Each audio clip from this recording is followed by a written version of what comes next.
My God, I hate drugs. Earlier today, nag-post kasi ako dun sa page an article by Oscar Franklin Tan who noted yung tinatawag niyang casual racism of Rappler when referring to the president who had allegedly met with Filipino-Chinese businessmen. Mainit na rin lang na topic ang tungkol sa Scarborough and the participation of and our relations with China at yung mga ingay na nangyayari tungkol dito sa West Philippine Sea in general. Meron din pang ingay tungkol dun sa paglanding ng isang Chinese military plane sa Davao. So, kailangan natin i-explore kung ano yung historical context natin with the Chinese. Ngayon, as early as the 10th century, nagtitrade na tayo with China. 10th century yan, which means ang earliest recorded date is 982 AD. Ang earliest recorded written record on the trade between China and the Philippines. So, and this record is contained not here in the Philippines, of course, but in China itself. So, meron record, supposedly, ang Chinese, base dito sa paper ni Miss Louisa Yap, ang trade ng Chinese with the Philippines is as early as 982 AD.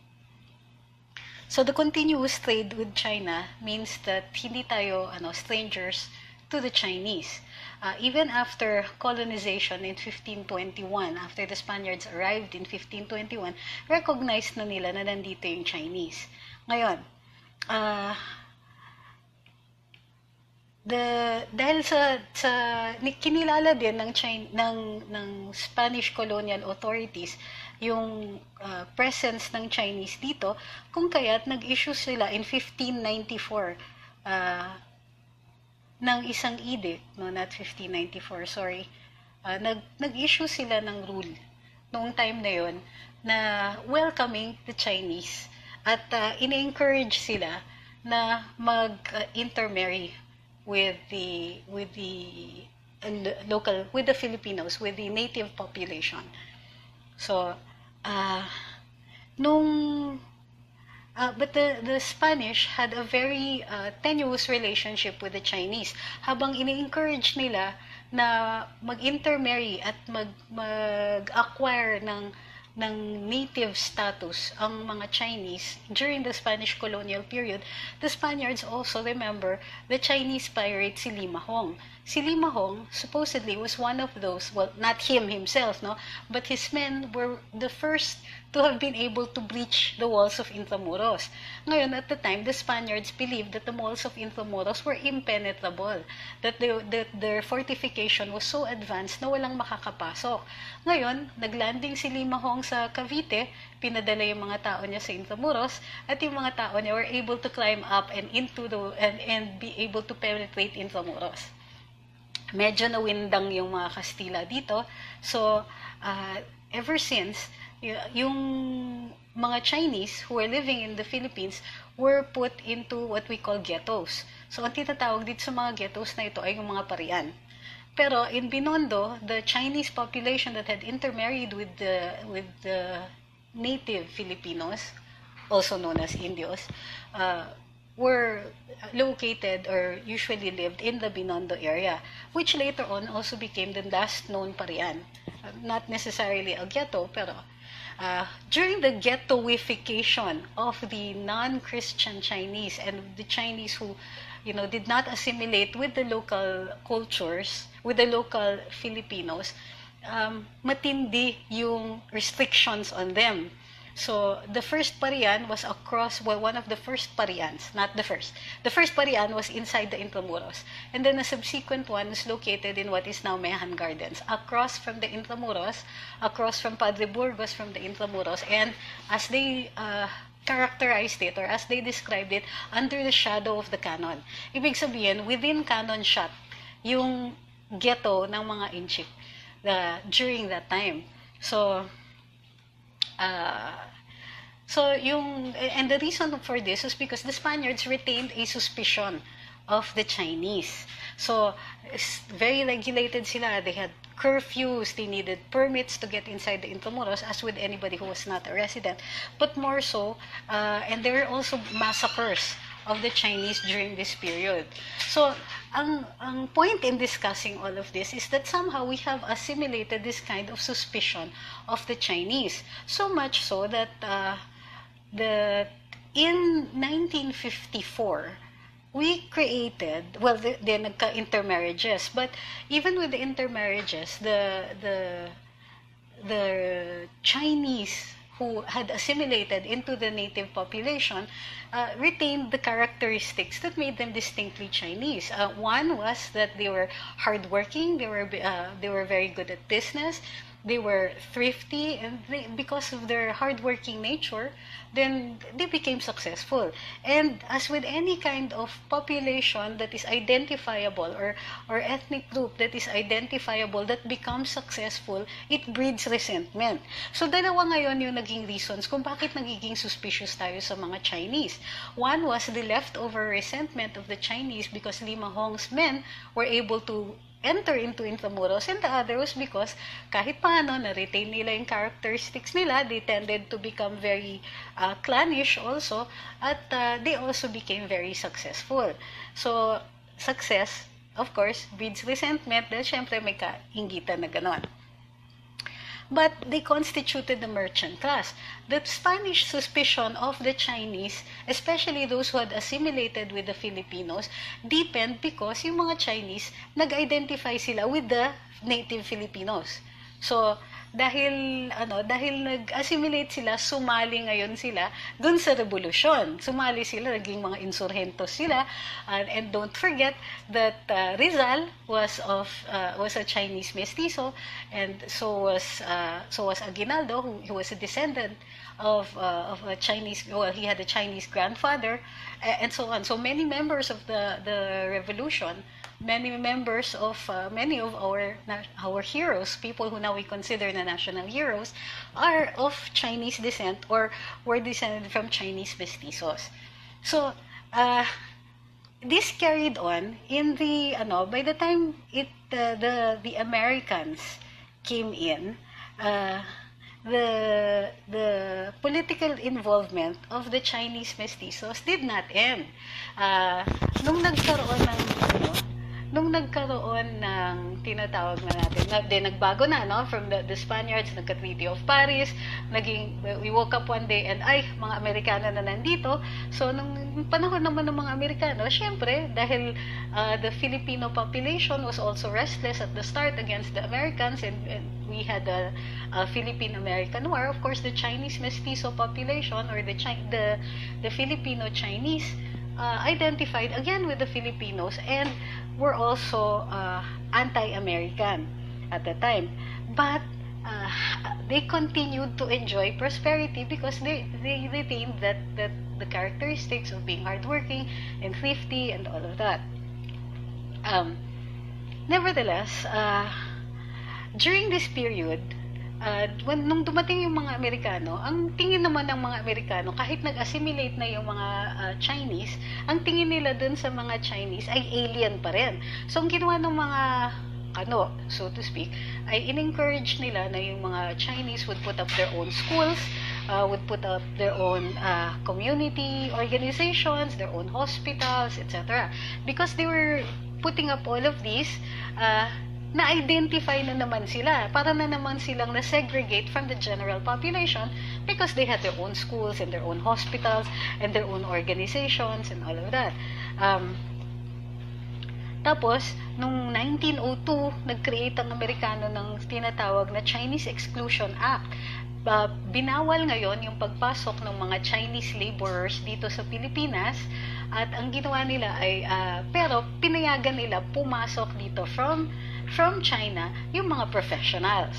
So, naka-apekto yan dun sa growth ng Chinese community. So, hindi na sila masyadong lumaki kasi hindi na basta-basta nakakapasok ang mga laborers, tapos may requirements na kung sino ang mga manggagaling ng China. So, hindi masyadong hindi masyadong lumalaki yung community nila. Furthermore, nagkakaroon ng dahil masyado silang identifiable at segregated na group, nagkakaroon na tumataas na naman yung yung suspicion sa kanila as a separate and alien group, even though they are considered, and even at the time were already considered Filipinos. So nung nagkaroon ng towards the after the Commonwealth, medyo mataas yung sense of nationalism natin. Tayo naman, we also started looking at the Filipino-Chinese community as some people na pwedeng kainggitan. So dahil sa tindi ng inggit, nagpasa tayo ng tinatawag na Retail Trade Nationalization Act, kung saan binawal na ngayon ang retailing, yung mga sari-sari stores, department stores, etc. doon sa mga hindi Filipinos.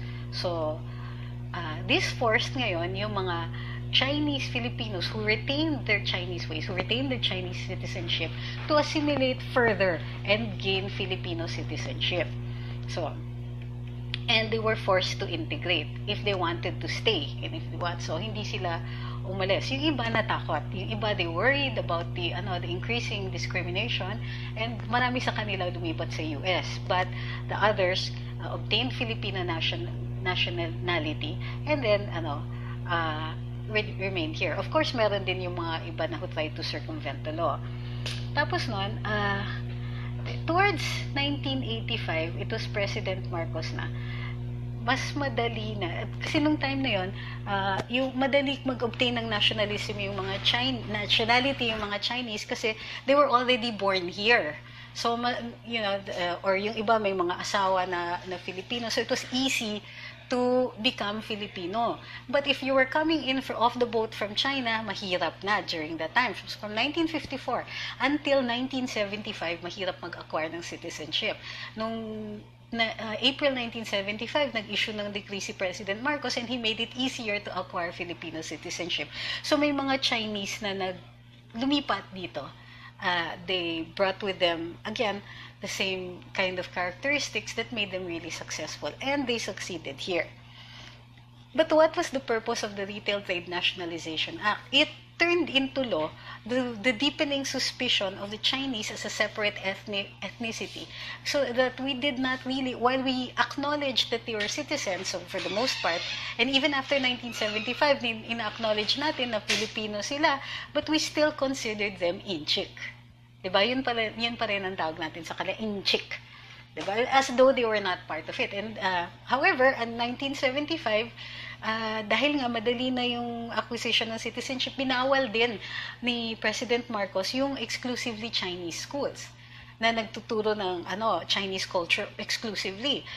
In-include nun sa curriculum ng mga Chinese schools yung Filipino curriculum. They had to learn Filipino, they had to learn Philippine history, etc. So may further nag-assimilate na although they were still identifiably Chinese Filipino or Chinese mestizo, they were further assimilated into Philippine society.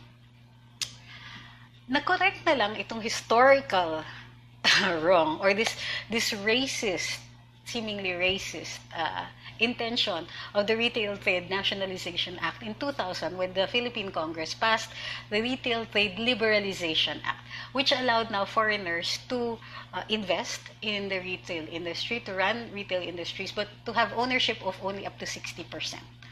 So, ngayon, medyo mas liberal na ang ownership, ang retail trade. So, things like department stores, etc. But why are we looking at the historical participation of the Chinese here in the Philippines? Because ginagamit po yung suspicion that we can locate to the Spanish civil authorities pa. This kind of suspicion that we unwittingly have been adopting against the Chinese. Dun sa Rappler, sinasabi ni parang napaka-suspicious daw that the president has met more often with the Chinese or Chinese Filipinos dito sa Duterte government, forgetting that these so-called Chinese Filipinos are actually Filipino, but of Chinese ethnicity or Chinese descent. ako personally, I am of Sangley descent because I know that my great-grandfather had come from Cavite and was a Sangley because of his looks. But other than that, there's no more Chinese culture. We don't speak Chinese. We don't even remember ever practicing any form of or acknowledging the ethnicity of our lineage.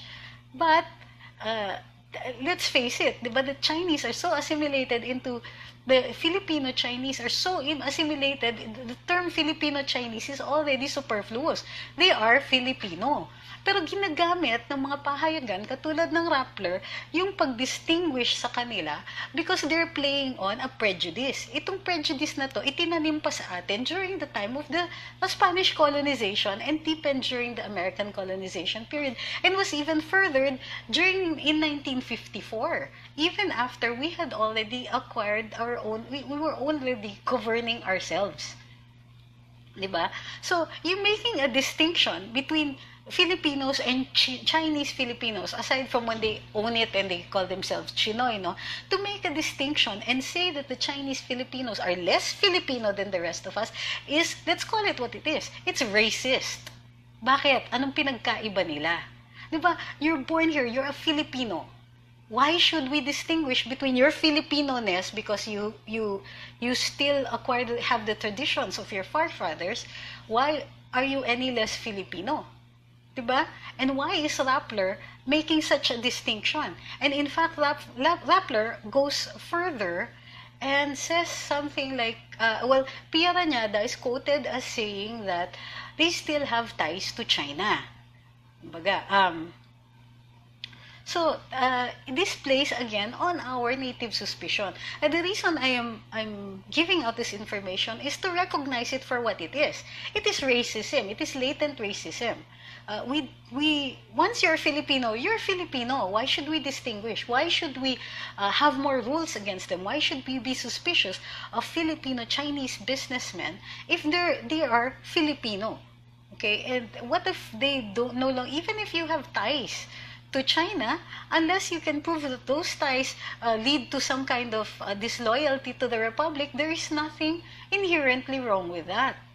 Pero ginagamit kasi itong suspicion na ito to fuel fears about what is going on in the West Philippine Sea, about the landing of the plane in Davao, of the military plane in Davao, to play on our fears of a Chinese, takeover. How is that possible? The Chinese were not even colonizers. They are traditionally traders and in fact have been trading with us since the 10th century. Diba? If anything, we should be more suspicious of the Americans because the Americans actually and truly colonized us. Mas matakot tayo sa US because up to now, they feel that we are a country that they can still dictate to. And they had been feeling that way since the colonial period. Since the American colonial period. So, we have to recognize this suspicion of the Chinese for what it is, racism. And our politicians, people like Gary Alejano and possibly the Rappler are playing on these fears. Now, so let's recognize it for what it is. There are similarities in other countries na merong particular ethnic group or particular segment of the population na pinagsususpetsahan. Pero pinagsususpetsahan yan, kadalasan dala ng inggit. They are successful, they become rich usually because of their own hard work, but also because they help each other out. And pinagsususpetsahan natin sila that they are anti-Filipino. When the fact is, this suspicion feeds more into their isolationism. The more they feel like they identify only with each other, then the more we are feeding into their segregation. So, wag tayong sumali dyan sa gulo. Kasi nakakakita rin ako ng mga comments even on this page na minumura sila or inaano sila na kasi itong mga to they violate the laws, kasi itong mga to they don't follow whatever. You have to recognize, we have to examine ourselves and understand that this is a form of racism that we're practicing against Filipino Filipinos of Chinese ethnicity or Chinese descent. Diba? Huwag tayong magpalaro. Huwag tayong pagoyo, so to speak, dun sa mga nagsasabi sa atin na na we should be suspicious of the Chinese and all that they want to dictate on our foreign policy and say that, we must not have any kind of, that we must declare war, for example, on China, or that we have to treat with aggression what is happening in Scarborough. Maganda kasi kanina na iniliwanag na ni Spock's Harry Roque, having the Filipino fishermen who were allegedly harassed explained that they were not harassed, that in fact they are allowed to fish in Scarborough. They are allowed to fish, although there are certain things that they still feel uncomfortable because yung Chinese Coast Guard nga, minsan inaakyat yung boat nila, humihingi ng isda and all that. Pero niliwanag nila that this is not harassment. At least they do not agree to characterize it as harassment.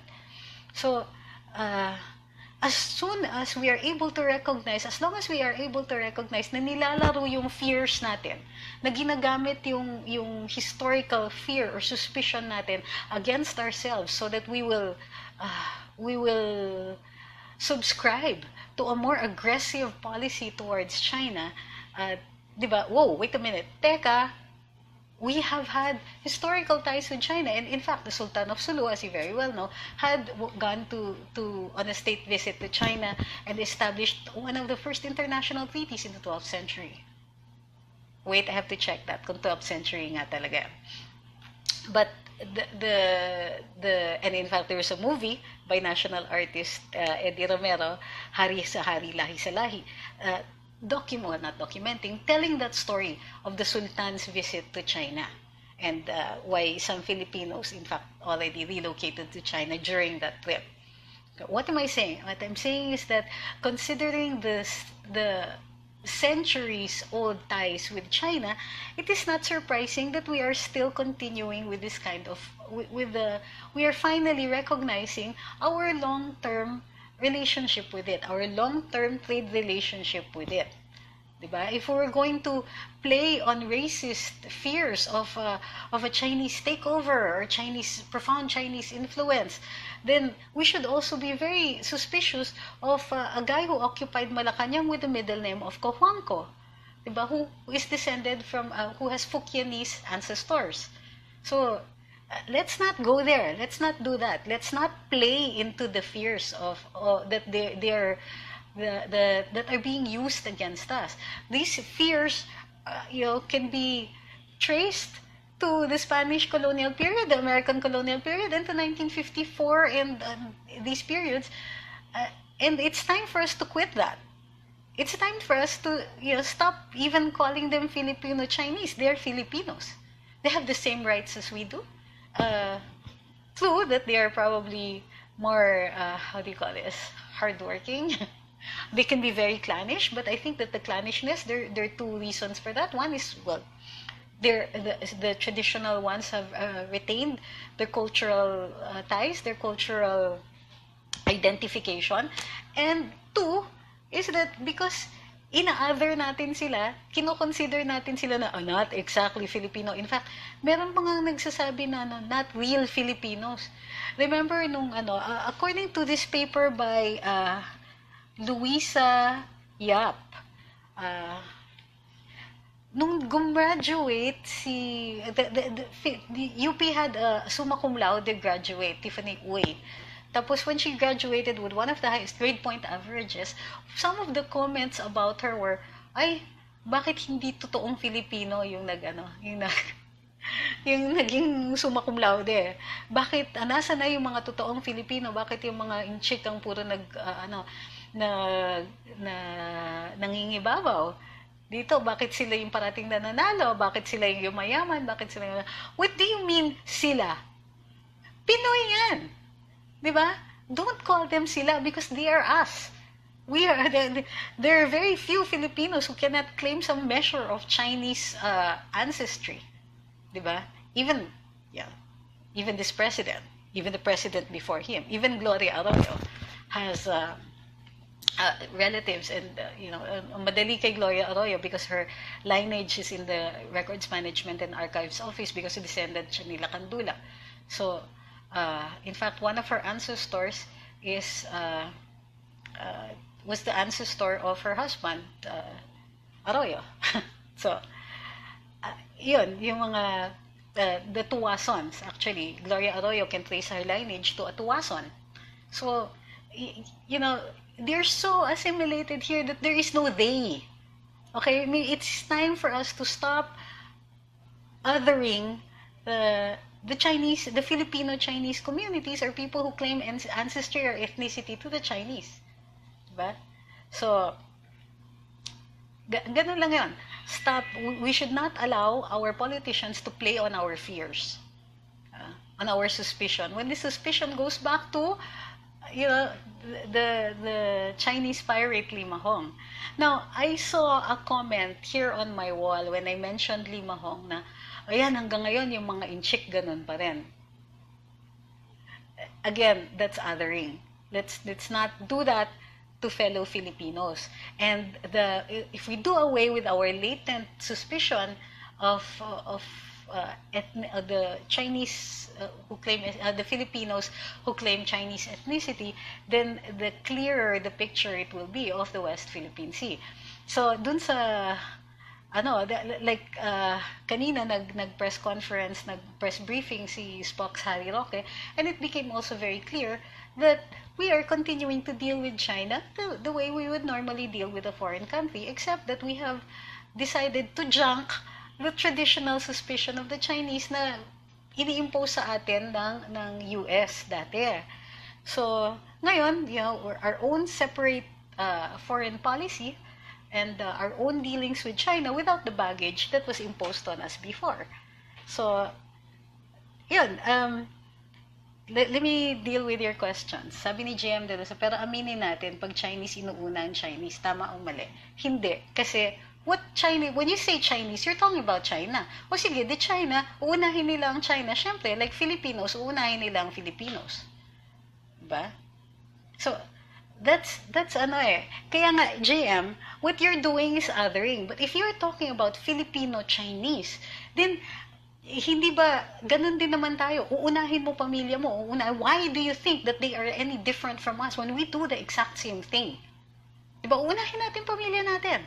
Pag bumoboto tayo, who do we vote for? People that we actually know. People we think we can rely on. Members of our own family. Members of our extended family. Associates. People we have experience with. Everybody does that. To say that only the Filipino-Chinese do that would be to ignore our own culture. The Filipino culture, which is very clannish as it is. Diba? It's just that sometimes some clans do it better. Sabi ni Shian, the bias is there as well, and most would accept and say half Caucasians but discriminating on half Chinese. Yes. Sabi ni Myra, parang wala pong pinagkaiba sa tingin ng ilang Filipino sa mga Muslim, kaya di umuunlad ang Pilipinas dahil sa pagmamataas ng mga angkan, di pa rin tanggap ang pagiging diversified ng mga Filipinos. Unlike here in SG, lahat ng lahi respetado. Well, that's the point. Yeah, that's why we're doing this kind of discussion, so that we at least understand kung bakit tayo, why is it that our politicians have targeted the Chinese, because it is very easy for them to play on a historical racial fear. Okay. Sabi ni Yume Ogata, sa pagkakatanda ko, ang unang gumawa ng panghara sa mga ngisda natin, mismong kapwa natin noong araw, kasi yung lugar din naman namin sa Navotas, umunlad sa pangingisda, pero hindi ko maalala kung sino yung nakaupong pangulo noon, na ang daming pinagbawal na lugar na hindi pwedeng manghuli, kaya ang mga ngisda natin napunta sa malalayong lugar. Dahil mismong Coast Guard natin, hinaharas ang mga ngisda natin. Yung mga panahon na yun, nakaupo pa si Bong Revilla nung nangyari yan, at biglang naghirap ang mga tao sa Navotas at Malabon nang dahil sa administrasyon na yun. I see. So, di ba? Then let's call it more of, it's probably more of a class issue than it is with a race or ethnicity issue. Sabi ni Baluya, Mark Eric, kung Philam, okay lang, inaako natin, pero kung Chinoy, ina-others natin. Diba? That's a good interpretation. we're all Filipinos, sabi ni Jok Jok Tigas, I'm born here and I love this country. I'm okay na inaako natin kung Chinoy, ina-others natin. Sabi ni Mark Roland Garcia, hindi ko na umpisan live mo, legal ba na lumapit sa pinag-uusapan isla yung malalaking fishing boat, may loba ukol doon. Wala.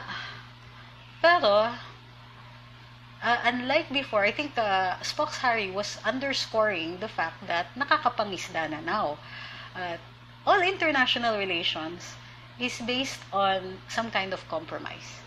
So, for now, kung meron mang any form of harassment or exclusion in that area, then rest assured, sinabi naman ni Spock's Harry na nagpadala sila ng, pinadala nila ng notice on China about this.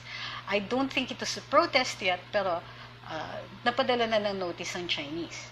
Sabi ni Ray, malakas talagang racism sa culture natin, mga sarili natin, sinesegregate natin like Bisaya kasi or Ilocano, or Kapampangan or Batanggenyo. Ngayon may theory tungkol dyan kung bakit napaka-regionalistic natin, kung bakit we identify so much with smaller groups rather than with the entire group that is the Philippines, is because we are 7,000 islands, more or less, diba?